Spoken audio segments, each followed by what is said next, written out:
Hello और आज के हमारे इस खास एक्सप्लेनर में आपका बहुत बहुत स्वागत है। आज हम गहराई से विश्लेषण करने वाले हैं रांची में हुए उस विशाल शिव महापुराण कथा का, जिसने लाखों लोगों का ध्यान अपनी ओर खींचा है। हम सिर्फ उस धार्मिक आयोजन की बात नहीं करेंगे, बल्कि उसके पीछे छिपे दार्शनिक उपदेशों और समाज पर पड़ने वाले उसके बड़े असर को भी डिकोड करेंगे। तो चलिए बिना किसी देरी के शुरू करते हैं।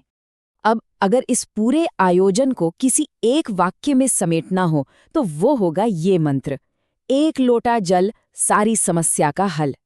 सुनने में ये बहुत ही साधारण सा लगता है ना, लेकिन असल में यही वो सरल सा आध्यात्मिक विचार है जिसने इस पूरी कथा की नींव रखी है और लाखों लोगों को इस आंदोलन से जुड़ा है।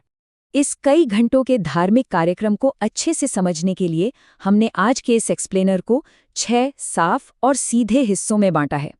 हम रांची के उस विशाल जमावड़े से शुरू करके उनके मुख्य दर्शन, कहानियों, आस्था के प्रमाणों और आखिर में उनके सामाजिक कार्यों तक सब कुछ कवर करेंगे।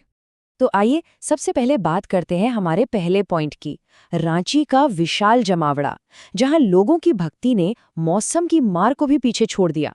जरा उस नज़ारे की कल्पना कीजिए। भारी बारिश हो रही है, चिलचिलाती धूप है और मौसम इतना खराब है कि बड़े बड़े टेंट भी 3 बार गिर गए, लेकिन फिर भी लाखों की भीड़ वहां डटी रही। और सबसे हैरान करने वाली बात पता है क्या है? इतने बड़े जनसैलाब के बावजूद वहां बैठने की जगह या खाने पीने की चीजों की कोई खरीद फरोख्त नहीं हो रही थी। ये भीड़ बिना किसी कमर्शियल लालच के पूरी तरह से अपनी श्रद्धा के बल पर वहां टिकी थी। चलिए अब आगे बढ़ते हैं दूसरे पहलू पर, मुख्य दर्शन और मंत्र, यानी अपनी आंतरिक शक्ति को खोजना। इस पूरे प्रवचन का एक बहुत बड़ा हिस्सा लोगों की मानसिक और आध्यात्मिक मजबूती पर टिका है, और इसका सबसे बड़ा टूल है ये मंत्र, श्री शिवाय नमस्तुभ्यम। इसे एक ऐसे आसान साधन के रूप में बताया गया है जिसे आप कहीं भी और कभी भी इस्तेमाल कर सकते हैं, चाहे आप खुश हों, दुखी हों या जीवन के किसी भी मोड़ पर हों। ये मंत्र आपको एक आध्यात्मिक फोकस और सुकून देने का काम करता है। इसे समझाने के लिए स्रोत में एक बड़ा ही कमाल का उदाहरण दिया गया है। सोचिए कि आपका मन एक खाली फुटबॉल की तरह है। क्या होगा? जाहिर है जिंदगी की मुश्किलें और लोगों की बातें उसे इधर उधर उछालती रहेंगी। लेकिन अगर उसी फुटबॉल के अंदर आप पत्थर भर दें, यानी अपने मन को आस्था और विश्वास से भारी कर लें, तो वो एकदम अडिग हो जाता है।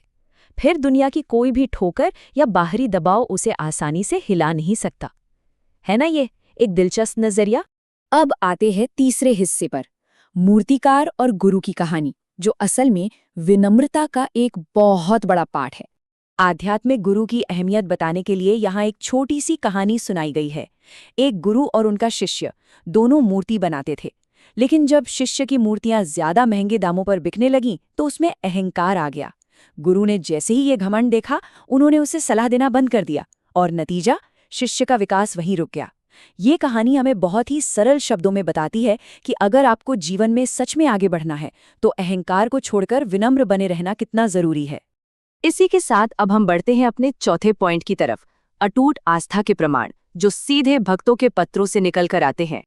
इस आंदोलन की एक बहुत ही खास बात यह है कि ये निजी अनुभवों पर बहुत ज़्यादा जोर देता है।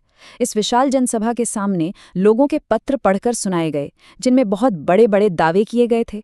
किसी ने बताया कि एक लोटा जल चढ़ाने से उनके परिवार के सदस्य का ट्यूमर या कैंसर ठीक हो गया, तो किसी ने कहा कि उनके बेटे को अग्निवीर में नौकरी मिल गई। वर्षों से संतान सुख का इंतजार कर रहे जोड़ों को भी सफलता मिलने का दावा किया गया। ये सारे अनुभव सीधे तौर पर उनकी इसी गहरी आस्था से जोड़कर देखे जाते हैं।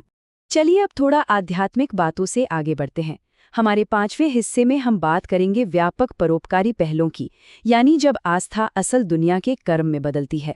351। अब आप सोच रहे होंगे कि ये अचानक कौन सा नंबर आ गया? दरअसल ये कोई मामूली नंबर नहीं है।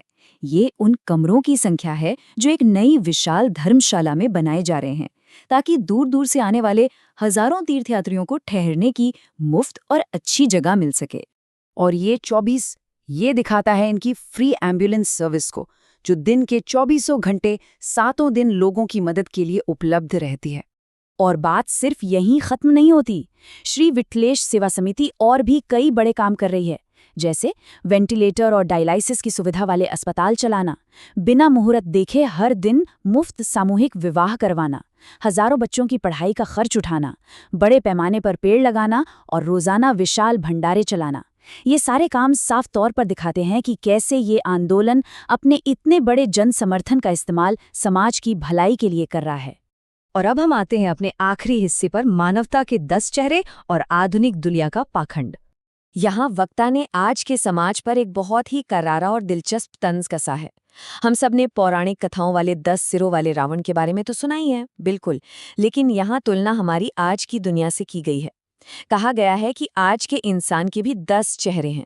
हम अपने फायदे के लिए, पैसों के लिए या मौकों के हिसाब से लोगों के सामने अपना चेहरा बदलते रहते हैं, और यही दोगलापन, यही पाखंड असल में आज के जमाने के 10 सिर हैं। तो इस पूरी बात का सबसे बड़ा टेक अवे क्या है? वो ये है कि सच्ची भक्ति और एक सच्चा जीवन जीने के लिए हमें दिखावे को छोड़ना होगा।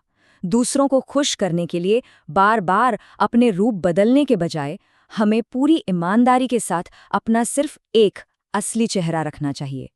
तो जाते जाते आपके लिए एक सवाल छोड़कर जाते हैं। अगर हमारा मन सच में एक खाली फुटबॉल की तरह है, तो क्या उसे एक ही मजबूत और अडिग विचार से भर देने से ये दुनिया सच में उसे ठोकर मारना बंद कर देगी? प्राचीन कहानियों और आज के मनोविज्ञान का ये तालमेल वाकई सोचने पर मजबूर कर देता है। इस पर जरूर विचार कीजिएगा। आज के इस एक्सप्लेनर में हमारे साथ जुड़ने के लिए आपका बहुत बहुत शुक्रिया।